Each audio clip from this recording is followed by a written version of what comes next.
일반적으로는 색깔과 모양이 불규칙한 점과 비슷한 검은 것이 나타나면 악성 흑색종을 의심해 봐야 됩니다. 특히 손발바닥에 우리나라 사람에는 악성 흑색종이 잘 생기기 때문에 손발에 있는 점 중에 조금 모양이나 색깔이 이상하다면 피부과에서 검진을 받는 것이 중요합니다. 안녕하세요. 피부과 전문의 이상주 원장입니다. 오늘은 피부에 발생하는 악성 신생물인 피부암에 대해서 알아보려고 합니다. 어떤 암이든지 조기에 발견해서 빠르게 치료를 받는 것이 매우 중요하다는 것은 여러분도 잘 알고 계실 텐데요. 그래서 오늘은 피부암을 일으키는 위험 요인은 어떤 것이 있는지, 또 증상과 예방하는 방법에 대해서 알아보도록 하겠습니다. 피부암의 가장 중요한 원인은 자외선에 오랜 기간 노출되는 것입니다. 그리고 두 번째, 피부암은 가족력이 있는 경우가 있습니다. 즉 유전도 영향을 주고요. 그 외에 피부가 손상, 예를 들면 화상이나 상처가 난 경우에는 피부암이 그 부위에 잘 생기는 것으로 알려져 있고, 흡연과 같은 것도 피부암을 일으키는데 나쁜 영향을 주는 것으로 알려져 있습니다.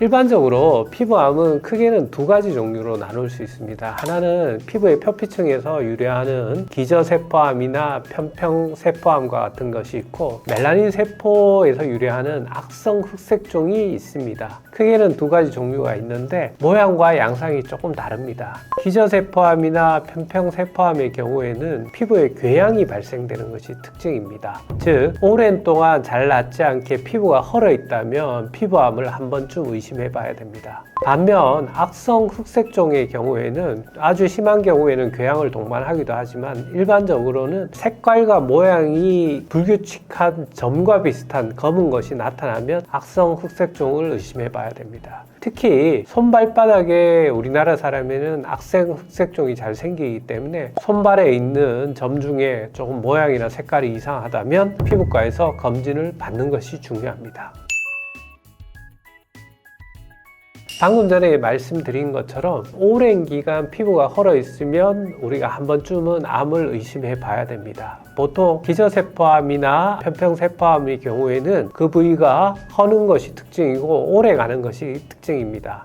악성 흑색종의 경우에는 보통 모양과 크기, 색깔에 따라서 초기에 측정을 해볼 수 있는데요. A, B, C, D라는 걸로 나누기도 하는데, A는 에이시메트리로 동그랗게 양측이 비대칭성, 즉 불규칙하게 이렇게 생기는 게 특징이고, B는 보더가 불규칙한 경우, 세 번째 이제 컬러가 다양한 건데 색깔이 한 톤이 아니고 여러 가지 톤이 있는 경우, 그리고 네 번째는 D, 다이아미터가 6mm 이상, 즉 큰 경우에는 한 번쯤은 악성이 아닌가 의심을 해 봐야 됩니다.